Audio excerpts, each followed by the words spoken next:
Salmo 110. Salmo de Davi. Disse o Senhor ao meu Senhor: assenta-te à minha direita, até que eu ponha os teus inimigos debaixo dos teus pés. O Senhor enviará de Sião o cetro do seu poder, dizendo: domina entre os teus inimigos. Apresentar-se-á voluntariamente o teu povo, no dia do teu poder, com santos ornamentos, como o orvalho emergindo da aurora serão os teus jovens. O Senhor jurou e não se arrependerá. Tu és sacerdote para sempre, segundo a ordem de Melquisedeque. O Senhor à tua direita, no dia da sua ira, esmagará os reis. Ele julga entre as nações, enche-as de cadáveres, esmagará cabeças por toda a terra. De caminho bebe na torrente e passa de cabeça erguida. Vamos orar mais uma vez. Senhor, sem Ti nada podemos fazer. Não poderemos, sem a ação do Teu Santo Espírito, compreender a Tua boa, perfeita e agradável vontade para as nossas vidas através da Tua palavra. Por isso, abençoa-nos com a ação do Teu Santo Espírito, trazendo aos nossos corações entendimento daquilo que é a Tua vontade para as nossas vidas, a partir da Tua Escritura Sagrada, pois oramos em nome de Jesus Cristo. Amém. Ano que vem nós vamos comemorar 500 anos da Reforma Protestante. 500 anos da Reforma Protestante. Ano que vem é um ano importantíssimo. Vamos comemorar 50 anos da Igreja Presbiteriana da Gávea. Então, nós temos uma história. O que nos faz igreja presbiteriana é que defendemos a mesma confissão de fé. Quando a Reforma Protestante começou, através de Martinho Lutero, no 31 de outubro de 1517, ou seja, exatamente no dia que a nossa igreja foi organizada, 450 anos depois, porque a Igreja da Gávea é organizada no dia 31 de outubro de 1967. Por incrível que pareça, esse dia era uma terça-feira, mas escolheram o presbitério e a Igreja da Gávea, na época, escolheu esse dia de maneira emblemática. E a igreja passa, a partir de 1517, a professar uma nova fé, diferente da Igreja Católica Apostólica Romana. E essa fé, ela ainda não estava sistematizada numa forma confessional. O que nos fazia diferentes da Igreja Católica Apostólica Romana, que já tinha documentos e mais documentos sobre a sua fé. Documentos que falavam sobre quem é Deus, Pai, Filho, Espírito Santo, a salvação, o que é a igreja. Então, a igreja evangélica, vamos dizer assim, da época, ela começa a se reunir para escrever pequenas confissões de fé. Aquilo que falava sobre a fé da igreja. Mas a grande confissão de fé da igreja vai nascer no ano 1643.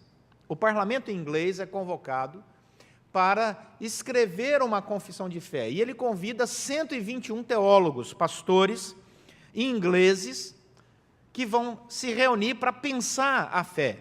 O que é que nós, evangélicos, protestantes, reformados, cremos acerca da palavra de Deus, da Santíssima Trindade, da salvação, da pessoa e obra de Jesus Cristo, da vida da igreja, da próxima vida depois dessa vida, da vinda de Cristo Jesus, sobre outras igrejas, outras religiões.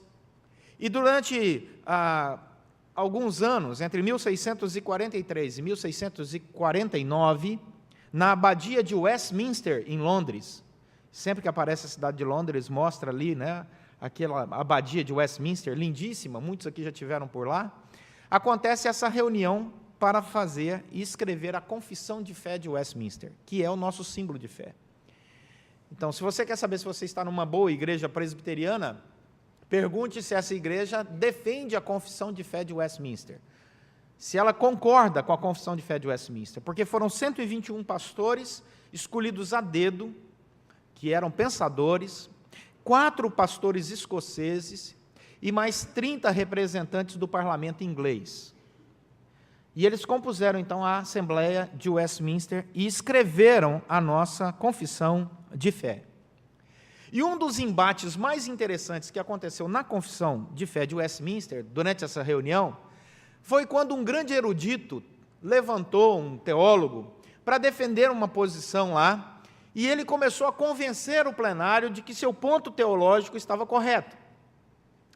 Mas, à medida que ele falava, eles olharam para um lado e havia um pastor presbiteriano escocês chamado George Gillespie. E ele, o George Gillespie, à medida que o erudito expunha um ponto de teologia, ele escrevia rapidamente, e as pessoas sabiam que aquele jovem pastor presbiteriano, George, estava escrevendo uma resposta e que iria falar alguma coisa acerca daquilo que o grande erudito estava falando.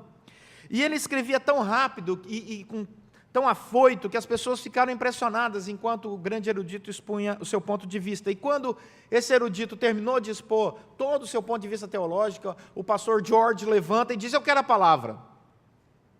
E toda a assembleia se cala. E ele então começa a defender a sua posição contrária à daquele erudito. E diz a Bryan Chapell, em seu livro acerca dessa história, que à medida que ele falava, as pessoas ficavam impressionadas com a erudição da sua fala, com a profundidade da sua fala e com a capacidade que ele tinha de articular os versículos bíblicos e de mostrar que aquele irmão que havia falado antes estava completamente equivocado no seu raciocínio. E então a assembleia decidiu a favor do pastor George, dizendo: não, de fato o senhor está correto e nós não podemos escrever isso na nossa confissão de fé. E aí os amigos do George imediatamente levantaram e saíram correndo na direção dele para pegar os escritos dele e ver o que é que ele havia escrito em tão pouco tempo, com tanta profundidade acerca daquele assunto. E quando chegaram lá e pegaram as anotações do pastor George Gillespie, encontraram apenas uma frase escrita várias vezes: concede-me a tua luz, ó Senhor, concede-me a tua luz, ó Senhor, concede-me a tua luz, ó Senhor. Centenas de vezes. Enquanto o erudito falava, ele só escrevia isso. Muitas vezes, a vitória diante dos problemas da nossa vida parece muito complicado. Às vezes, a busca de solução para alguns problemas que nós enfrentamos parece que exige de nós uma argumentação, uma busca de uma série de coisas que possam nos ajudar no caminho dessa vitória. Mas o que o pastor George Gillespie nos ensina, e o texto do Salmo vai nos orientar, é que quanto mais simples na presença de Deus, melhor. Quanto mais simples na presença de Deus, melhor. Mas essa simplicidade tem que vir com a convicção do Evangelho. Como nós vimos hoje pela manhã, mantenha o seu Salmo 110 aberto. Esse Salmo é um dos mais fáceis de ser interpretados na Escritura Sagrada. Como eu disse hoje pela manhã, tanto Derek Kidner como João Calvino e tantos outros teólogos que analisam esse texto, eles explicam que esse texto ele foi citado por Jesus Cristo em Mateus capítulo 22. E eu volto a pedir que os irmãos abram em Mateus capítulo 22, porque não pode esquecer o texto. Mateus capítulo 22.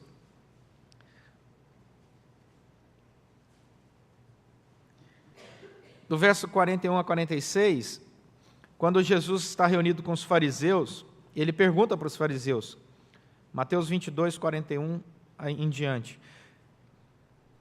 Reunidos os fariseus, interrogou Jesus: que pensais vós do Cristo? De quem é filho? Responderam-lhe eles: de Davi. Replicou-lhes Jesus: como, pois, Davi, pelo Espírito, chama-lhe Senhor, dizendo: disse o Senhor ao meu Senhor, assenta-te à minha direita, até que eu ponha os teus inimigos debaixo dos teus pés? Se Davi, pois, lhe chama Senhor, como é ele seu filho? E ninguém lhe podia responder palavra, nem ousou alguém, a partir daquele dia, fazer-lhe perguntas. Olha o versículo 43, Jesus cita o Salmo 110 como um salmo de autoria de Davi. Jesus diz que Davi que escreveu o Salmo 110. Se Jesus fala que Davi escreveu o Salmo 110, eu quero saber quem é que vai dizer que foi o contrário. Segunda coisa, diz o versículo 43, Jesus diz que Davi foi iluminado pelo Espírito, inspirado pelo Espírito do Senhor. Quem é que vai dizer o contrário? Terceira coisa, o texto vai nos dizer que Jesus diz que o Salmo é relativo ao próprio Senhor Jesus. Portanto, ao olharmos o Salmo 110, sabemos quem escreveu, por que escreveu, sobre quem escreveu, e escreveu para nós. Volta lá para o Salmo 110, por favor. Versículo 1 até o versículo 4, como vimos hoje pela manhã, existe uma conversa entre Senhor e Senhor. E vamos ver quem estava aqui no culto hoje pela manhã. A palavra Senhor está toda em maiúsculo. Significa o quê? Aleluia. Significa que em hebraico, quando aparece todo em maiúsculo, a palavra em hebraico é Yavé. E a segunda palavra, Senhor, do versículo 1 que aparece, não está em todo em maiúsculo, porque é a segunda palavra Senhor usada em hebraico, que é Adonai. Aleluia. A igreja, graças a Deus, aprendeu hebraico hoje de manhã, né? Yavé, Senhor, tradução toda em português maiúsculo e minúsculo, Senhor, Adonai. Portanto, estamos numa conversa entre pai e filho. É o Yavé conversando com Adonai, acerca de todos nós. E vimos hoje pela manhã que esse Senhor comanda toda a ação. E do versículo 1 até o versículo 4, você vai ver que a ação é coordenada por Yavé. E quando nós entramos no versículo 4, percebemos que a vontade de Deus é que nós entendamos que nós não estamos enfrentando os nossos inimigos sozinhos.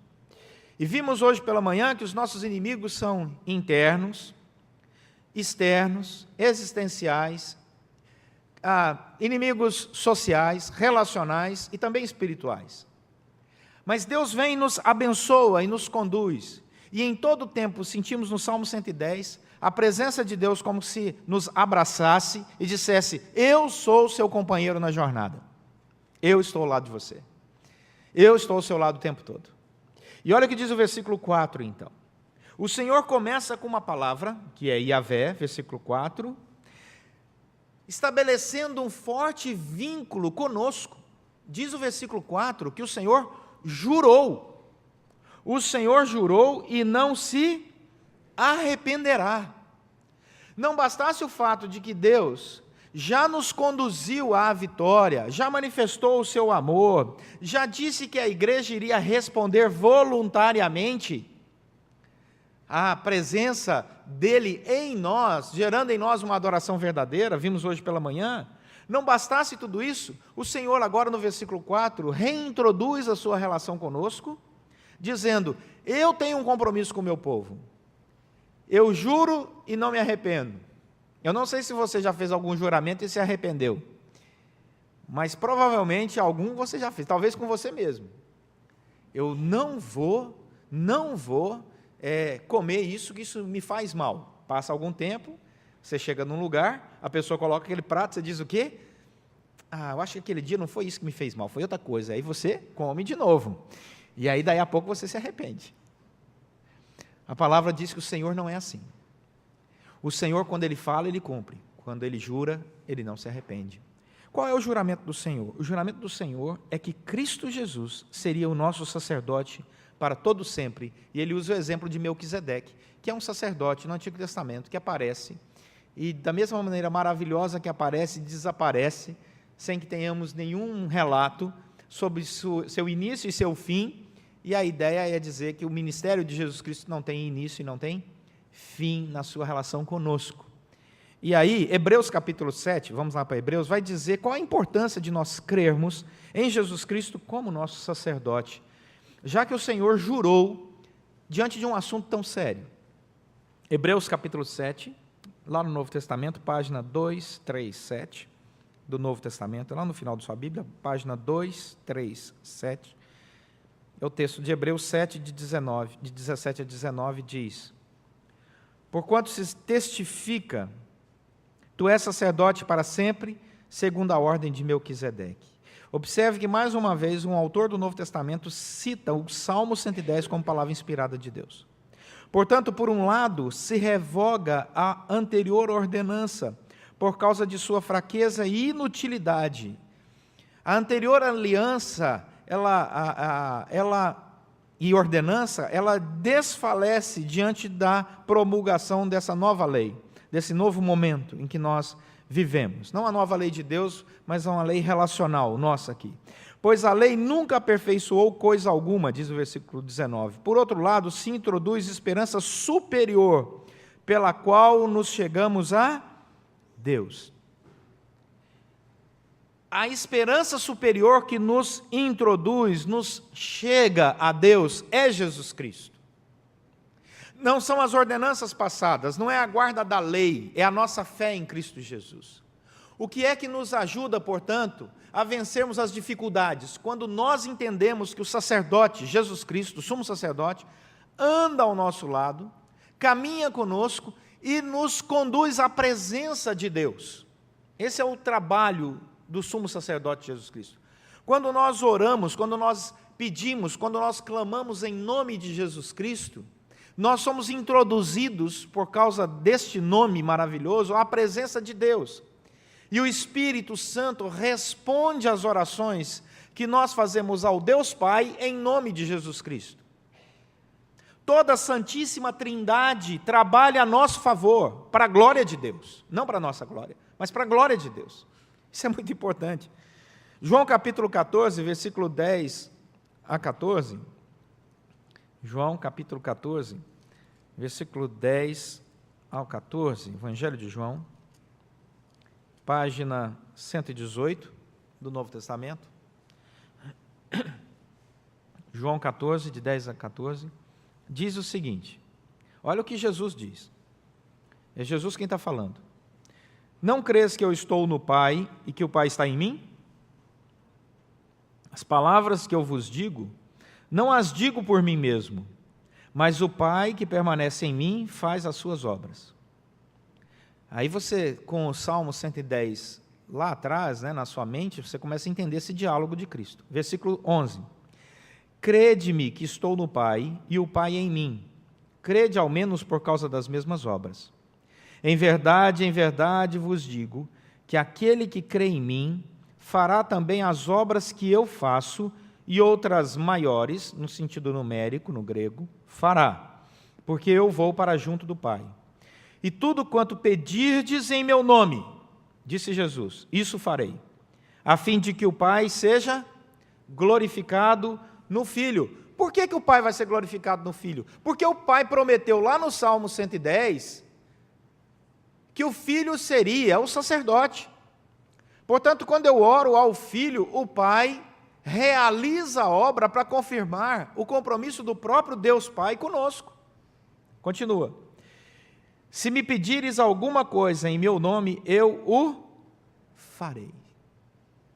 Essa é a palavra de Jesus Cristo que corrobora 1 Timóteo capítulo 2, verso 5. Vamos lá para 1 Timóteo capítulo 2, verso 5. Página 224 do Novo Testamento. 224. 1 Timóteo capítulo 2, verso 5. Quando a Bíblia vai nos orientar o seguinte: porquanto há um só Deus e um só mediador, 1 Timóteo 2, 5, entre Deus e os homens. Quem é? Cristo Jesus. Homem. Por que homem? Porque ele veio, habitou entre nós, cheio de graça e glória, viveu sem pecado, morreu na cruz para pagar os nossos pecados, ressuscitou ao terceiro dia, para cumprir o quê? A palavra prometida pelo Senhor, que começou lá em Gênesis capítulo 3, e se estende ao longo de toda a palavra dos profetas, os salmos, em especial o Salmo 110. Quando o Senhor diz, eu estou aqui me relacionando com vocês como aquele que é o sumo sacerdote. Maria sabia disso em João capítulo 2, quando acaba o vinho na festa. Ela sabia a quem pedir. Acabou o vinho da festa? Maria, como uma boa presbiteriana, disse, festa tem que ter vinho. Acabou o vinho da festa? Vou a Jesus. Porque Jesus resolve tudo. E Maria deixa esse exemplo ao pedir a Jesus. E Jesus então transforma a água em vinho. Quando nós olhamos o texto de Marcos, capítulo 5, verso 21 em diante, encontramos Jairo, um homem comum, que no momento de dificuldade sabia quem pedir. E quem é que ele pede? Para Maria? Não. Para João? Não. Ele pede diretamente a Jesus Cristo. E Jesus Cristo responde. E Jesus Cristo atende. E assim tantos outros exemplos do Novo Testamento. Hebreus capítulo 4, versículo 14 ao versículo 16. Vamos lá para Hebreus. Hebreus capítulo 4, verso 14 ao verso 16, o texto vai dizer o seguinte, página 235 do Novo Testamento. Hebreus 4, de 14 a 16. Tendo, pois, a Jesus, o Filho de Deus, como grande sumo sacerdote, que penetrou os céus, conservemos firmes a nossa confissão, porque não temos sumo sacerdote que não possa compadecer-se das nossas fraquezas.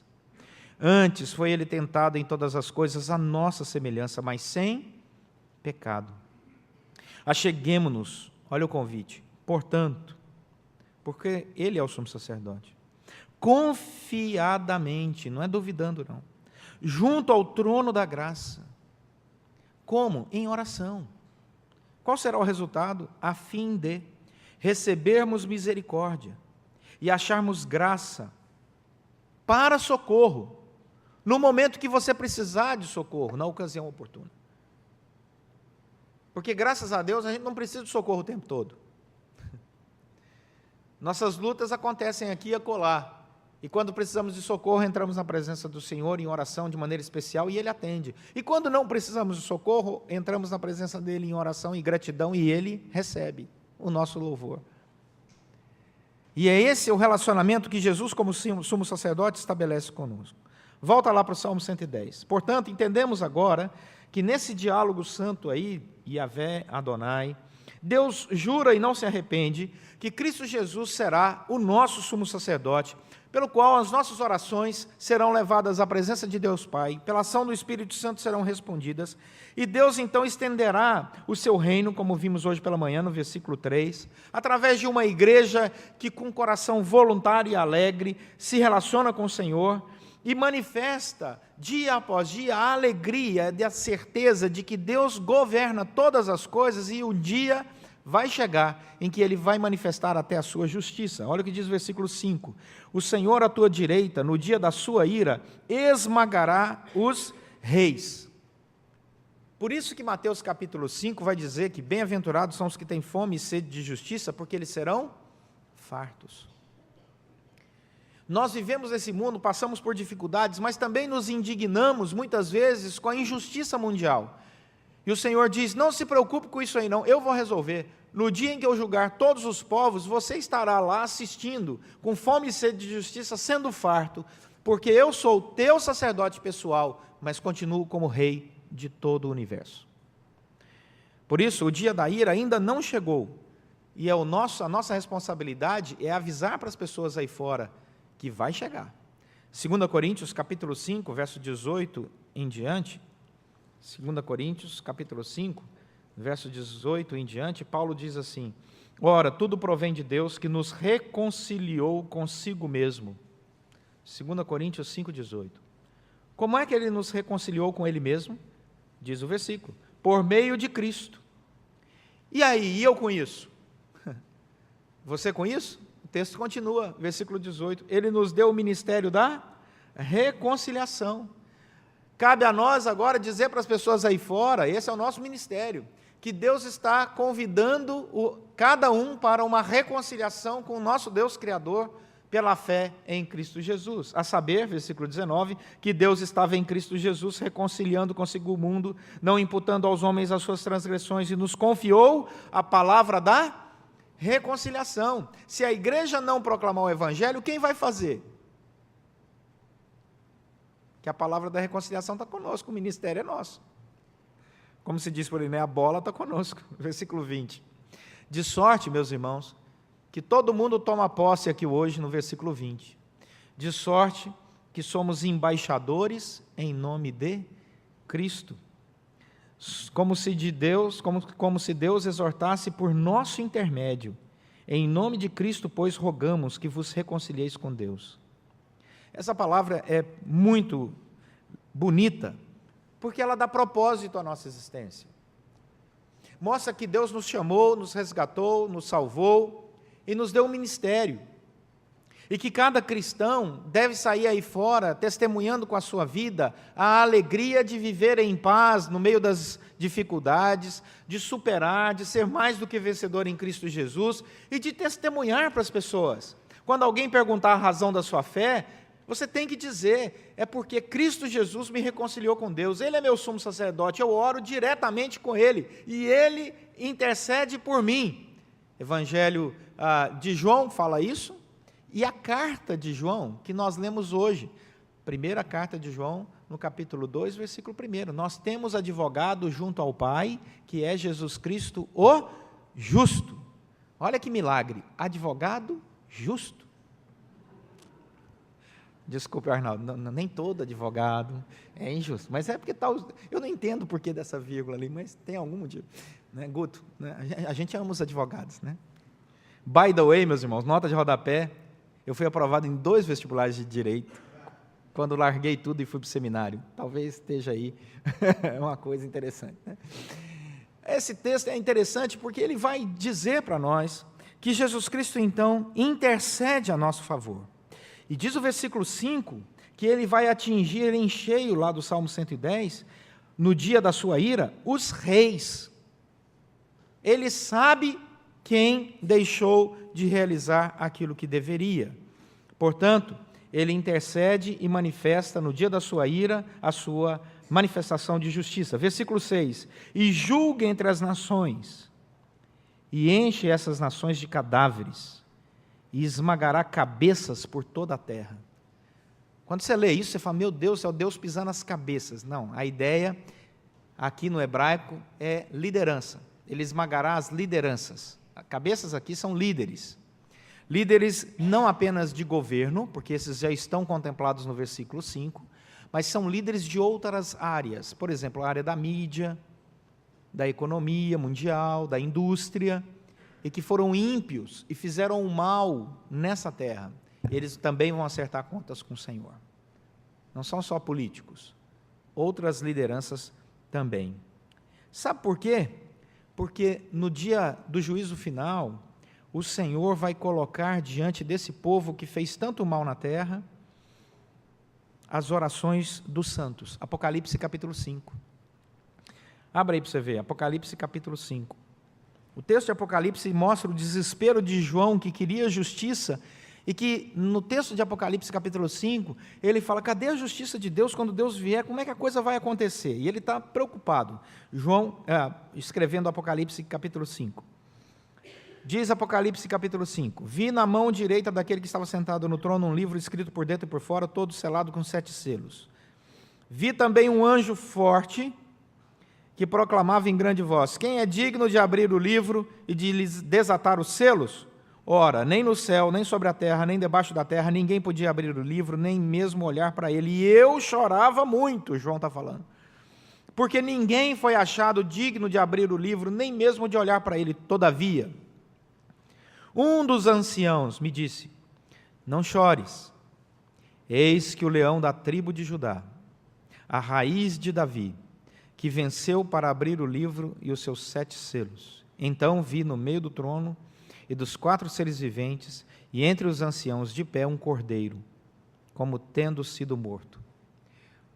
Jesus vai para a cruz como cordeiro, mas depois de sua ressurreição a linguagem é mudada, e ele passa a ser o leão.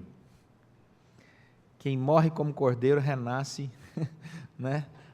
Na literatura bíblica, né, como leão, ressuscita como leão. É lindíssimo isso. E quando ele toma o livro, versículo 8, ele está ali sentado, o povo de Deus começa a entoar um novo cântico. Por que que esse momento tão bonito acontece? Final do versículo 8 vai dizer, porque havia ali taças de ouro, cheia de incenso, final do versículo 8, que são as orações dos santos. Quando nós oramos, a palavra do Senhor diz que essas orações sobem à presença do Senhor através de Jesus Cristo, do nome poderoso de Cristo Jesus.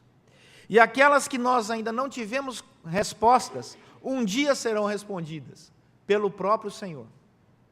Existem orações nossas que só serão respondidas na época do juízo final, mas elas serão respondidas. O Senhor atenderá a essas orações. Portanto, volta lá para o Salmo 110 e vamos encerrar o que o Salmo nos ensina. O Salmo diz que quando Cristo é o nosso sacerdote, a vitória chega e ela traz alívio aos nossos corações. Diz o versículo 7 que de caminho bebe na torrente e passa de cabeça erguida. Quando estamos no meio da batalha e no meio das dificuldades, nós não conseguimos tempo para descanso. E eu não sei se isso já aconteceu com você, mas parece que quando uma coisa dá errado, outra coisa vem logo depois, outra depois, parece que vem tudo junto. Em determinados momentos da nossa história, parece que tudo dá errado. E nós não temos tempo para parar e descansar. Mas diz o versículo 7 que a partir do momento que esse sumo sacerdote assume a nossa vida e responde às nossas orações, e nós percebemos a direção dele no mundo, nós começamos também a usufruir dessa paz. Por quê? Porque no meio da batalha nós não paramos para beber da torrente.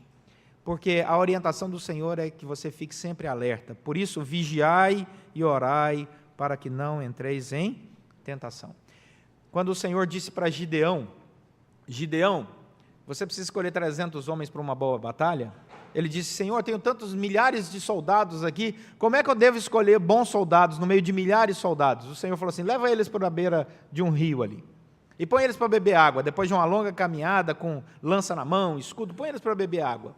Aqueles que caírem de cabeça dentro da água para beber água, exclui. Aqueles que ficarem como um cachorro, sentados assim bebendo água, jogando água no rosto, exclui. Agora, separa aqueles ali, que com uma mão vão segurar a lança, olhando para frente e vão levar a mão na água e levar a água à boca.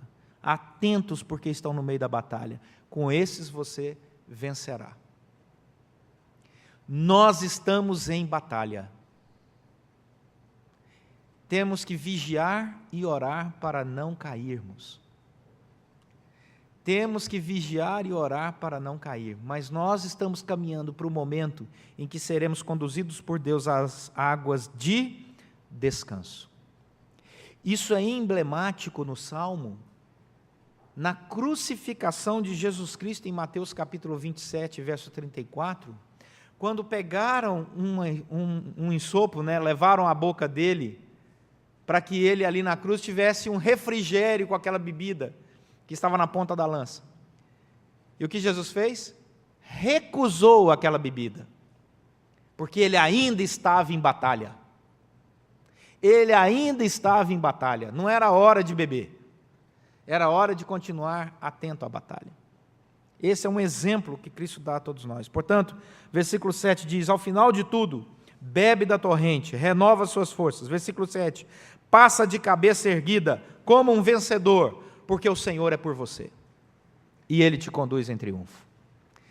E nós nos lembramos, para concluir, de Mateus capítulo 11, verso 28, quando Jesus, no Evangelho de Mateus capítulo 11, verso 28, diz o seguinte, vinde a mim, não existe outra pessoa, vinde a mim, todos os que estáis cansados e sobrecarregados, e eu vos aliviarei. Tomai sobre vós o meu jugo e aprendei de mim, porque sou manso e humilde de coração, e achareis descanso para a vossa alma, porque o meu jugo é suave e o meu fardo é leve. Tá bom, pastor, o senhor falou, mas o que é que eu levo para casa? Eu quero voltar lá à Assembleia de Westminster e ao pastor George, que estava escrevendo na tabuinha, desesperado, a resposta àquele erudito que ele sabia que estava indo num caminho errado teologicamente. Ele escreveu inúmeras vezes, concede-me a tua luz, Senhor, concede-me a tua luz, Senhor. No meio das lutas da nossa vida, nós precisamos voltar os nossos olhos para o Salmo 110 e nos lembrarmos de que a promessa do Salmo 110, ela foi estabelecida numa relação, num diálogo entre Jeová e Adonai. Não é uma conversa de seres menores, Não é uma conversa de terceiro e quarto escalão, não. Nós estamos ali na intimidade da Santíssima Trindade. E o assunto da Santíssima Trindade são os nossos problemas, os nossos inimigos, as nossas dificuldades. E a Santíssima Trindade está ali resoluta, fazendo um juramento que cuidaria de todo aquele que em Cristo Jesus professar a sua fé. e ter a Cristo Jesus como seu sacerdote. Portanto, se nós queremos vencer e viver uma vida que supera tantas dificuldades, não precisa muita coisa. Basta, como esse pastor George fez, no meio dos grandes conflitos, lembrar sempre no nosso coração: Jesus é o meu pastor. Jesus é o meu pastor. Eu vou orar para Jesus Cristo. Eu vou clamar para Jesus Cristo, porque tudo o que Ele prometeu, Ele cumpre. Mas pastor, isso é tão simples? É sim. Mas o que me entristece, meus irmãos, é que às vezes eu ouço por aí um evangelho que diz que você tem que dar 7 voltas no monte, tem que andar em cima de sal grosso, tem que levar rosa de Saron, tem que beber água, é fruto de campanha de oração. Isso não tem nada na Bíblia. Nada disso está na Bíblia. A Bíblia diz: ore ao Senhor Jesus. Ele morreu na cruz para que você tivesse livre acesso a Deus Pai. Essa é a promessa do Yahvé para todos nós. Amém? Vamos orar.